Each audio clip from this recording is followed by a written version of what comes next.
Hemos puesto personalidades nacidas aquí en Cartago. Tenemos al obispo Manuel Antonio, que fue obispo de Popayán, nacido aquí en Cartago en 1870. Tenemos al obispo Manuel Adolfo, obispo de Pasto, que nació aquí en Cartago en 1848. Tenemos el obispo emérito ya fallecido de Panamá. Tenemos a Monseñor Soleil, este es el que viene, y el cardenal Pedro Rubiano Sáenz, que murió hace poco, también nacido aquí en Cartago y bautizado en la Iglesia de la Pobreza, y fue bautizado.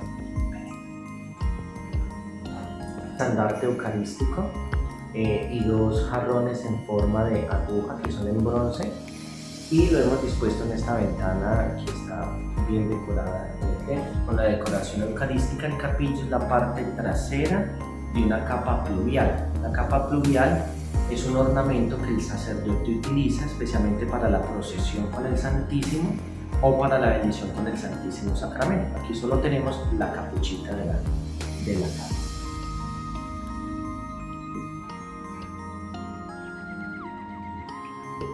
Que generalmente se hacían de 2 metros de largo por 50 centímetros de ancho. Se los colocaba el sacerdote sobre los hombros para tomar objetos de gran valor o cosas sagradas, como el caso de la Sagrada Eucaristía. Entonces, al lado de este, la diferencia es que tiene unos bordados de rosas con cruces. Tiene una cruz griega con una inscripción en sus senos: Hijo de Dios Salvador.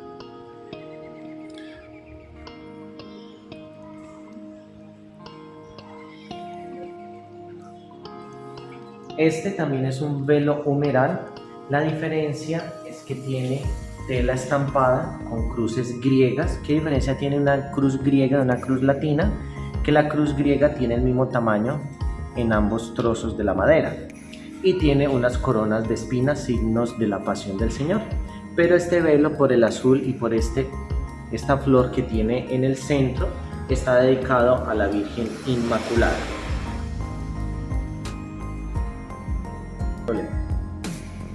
Este es otro tipo de velo, solo que hace alusión a la Sagrada Familia. En el centro encontramos la inscripción JHS, que podemos traducir como Jesús, Hijo de Dios Salvador. Encontramos la M con una cruz, que se refiere a María Santísima, y una rosa. Y encontramos una S y una J, que se refiere a San José, también con una J. Entonces podríamos describir que es una pieza en honor a la Sagrada Familia, a Jesús, José y María. De este lado hemos adornado o ambientado un altar tridentino. ¿Qué es un altar tridentino? Pues el rito de la liturgia del Concilio de Trento, que desapareció con el Concilio Vaticano II en la Reforma. Este tipo de altar se utilizaba para que el sacerdote diera la misa de espaldas al pueblo. Hoy en día la da de frente a la comunidad. Entonces, lo particular es que este altar está dedicado a Jesucristo, tiene la J, H y S, eso se llama un cristograma. Tenemos un sagrario que hemos encontrado sus facturas de compra y nos indica que costó 6.000 pesos en el año de 1963 y que está hecho en plata de 0925. Está decorado con los candelabros y con el Cristo que preside el altar. Y en la parte superior tenemos el estandarte del palio principal de la parroquia de San Jorge. Dos himnos eucarísticos, uno que se llama Adoro te devote, con su traducción al español y su datación. Encontramos Lauda Sion Salvatore, también su expresión en latín, su traducción y su compositor y el año.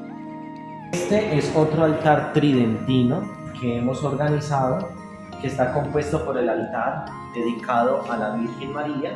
Aquí encontramos una A sobrepuesta con una M, que significa Ave María.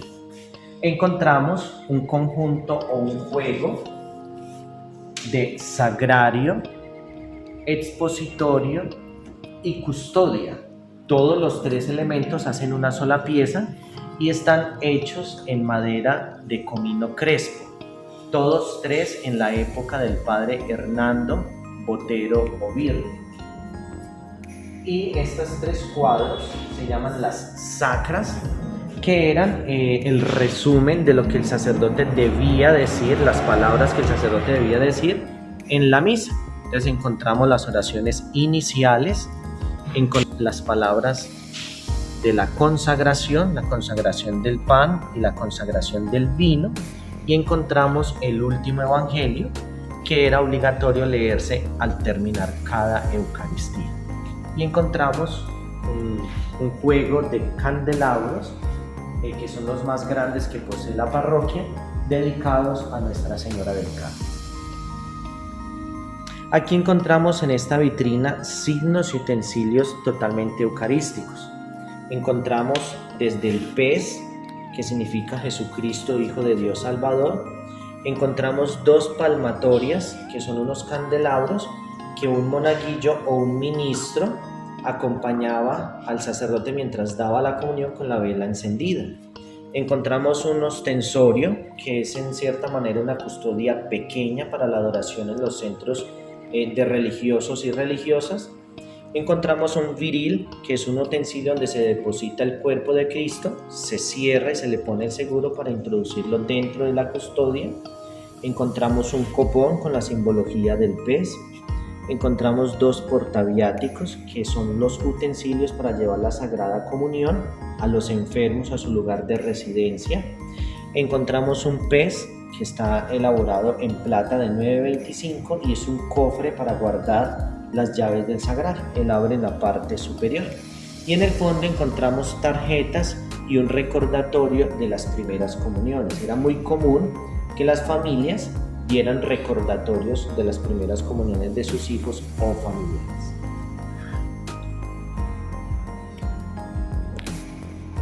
En esta parte encontramos una custodia que tiene la simbología eucarística de la multiplicación de los panes y de los peces. Por eso encontramos en la parte inferior un pez sobre el agua, sobre el río, y un canasto que al colocar la Sagrada Eucaristía hace el canasto de los panes y de los peces. Y aquí está dispuesto el himno eucarístico Pangelino, que es el más común, que se canta especialmente el día Jueves Santo y en las exposiciones del Santísimo Sacramento.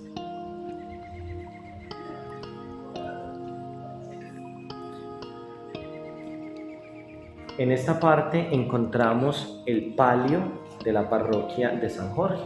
El palio es esta especie de toldo que encontramos aquí, que tiene unas bambalinas, tiene 4 bambalinas que cuelgan a los 4 lados, y cada uno tiene una parte del himno O Salutaris Hostia. Este himno fue compuesto por Santo Tomás de Aquino en el siglo XIII por pedido explícito del Papa de la época para celebrar la primera fiesta del Corpus Christi en el año de 1264. En la parte del interior encontramos el expositorio de la parroquia San Jorge, que está elaborado en plata según lo encuentra su inscripción, y tiene una iluminación con una custodia al interior que tiene el resplandor de un sol, tiene una luneta en el centro para portar el cuerpo de Cristo, y tiene una inscripción de que fue elaborada el 20 de junio de 1959 y que aparte de eso fue hecha en Quito, Ecuador. En esta parte tenemos una serie de iconos que fueron adquiridos por Monseñor Uribe, que ya descansa en la paz del Señor. Tienen una técnica en esmalte cloisé, que es una pintura sobre una cerámica. Estas son réplicas de papel adherido a la madera y representan en este caso la venida del Espíritu Santo sobre la Virgen y los apóstoles, en este caso la resurrección de nuestro Señor Jesucristo, el momento de la crucifixión de nuestro Señor Jesucristo, la última cena de Jesucristo con sus apóstoles, el lavatorio de los pies, la entrada de Jesús a Jerusalén, que conocemos con el Domingo de Ramos.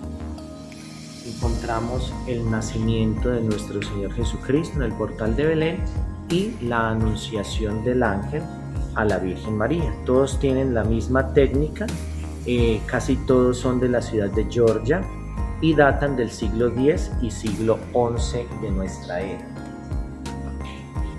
En esta parte encontramos un óleo, pintura al óleo, un cuadro totalmente original de la coronación de la Virgen María. Encontramos en la parte superior la paloma, que representa el Espíritu Santo.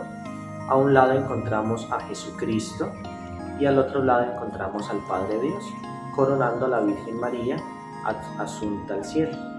El candelabro que acompaña esta pieza es elaborado en plata martillada, una de las reliquias que encontramos en nuestra parroquia. Aquí encontramos otro de los sagrarios de la parroquia, acompañado de 4 candelabros. Encontramos una custodia en la parte superior del sagrario, muy sencilla, propiedad de la parroquia, y 2 misales con la misa en latín, como se daba antes de la reforma del Concilio Vaticano II en 1969. Por lo menos el del lado de aquí que estamos observando fue impreso en el año de 1920. Entonces son unas piezas centenarias que cuidamos y conservamos en nuestra parroquia. Encontramos casullas romanas, o más conocidas como guitarras o guitarrones, por la forma de la base inferior de una guitarra, y allí procede su nombre. Encontramos esta dorada, sencilla. Encontramos esta negra, que es un color litúrgico que desapareció, ya no se usa en la liturgia. Se usaba inicialmente para la misa de los difuntos, las exequias o los entierros que llamamos, y para el Viernes Santo. Hoy en día fue reemplazado para los difuntos con el color morado y el Viernes Santo con el color rojo. En esta parte encontramos otro tipo de casulla, también en modelo de guitarra, solo que lo vemos cuadrado porque se decoraba solo la espalda, porque el sacerdote todo el tiempo estaba de espaldas al pueblo, entonces la parte más decorada era la que iba sobre su espalda. Entonces encontramos una casulla morada que a su lado izquierdo tiene un manípulo, que es una estolita chiquita que también cayó en desuso, ya no se utiliza, y encontramos la estola sacerdotal. Y lo mismo en el caso de la casulla blanca, con un emblema totalmente eucarístico, con su estola y su manípulo. Encontramos una casulla roja con tela estampada con el Cordero de Dios y el cetro de emperador del mundo, y la última, que es la verde, que es una tela sencilla pero con la simbología de la multiplicación de los panes y de los peces. En esta parte encontramos una capa pluvial, como lo indica su nombre. Pluvial pues viene de lluvia. Era una vestidura que utilizaban inicialmente los ministros, los sacerdotes, para acompañar especialmente la procesión de los difuntos desde la casa al templo y del templo al cementerio, para las procesiones del Santísimo Sacramento y otro tipo de procesiones litúrgicas. Su nombre proviene porque se utilizaba cuando había momentos de lluvia para proteger al sacerdote o al ministro. En esta parte encontramos un reclinatorio que fue donado por unas religiosas, típico de la época para hacer la oración e iniciarse en el espíritu de la oración y la contemplación. Vemos que tiene cajones y era para guardar los libros de oraciones propios de los lugares de formación de sacerdotes y de religiosos. Encontramos libros en latín porque era la lengua oficial de la Iglesia Católica, por lo menos este es un breviario romano que tiene y compone todas las oraciones que debía hacer el sacerdote o el eclesiástico durante su oración. Encontramos la famosa Imitación de Cristo de Tomás de Kempis, solo que esta está en latín y fue impresa en el año de 1925, es decir que es un libro que tiene 99 años de existir.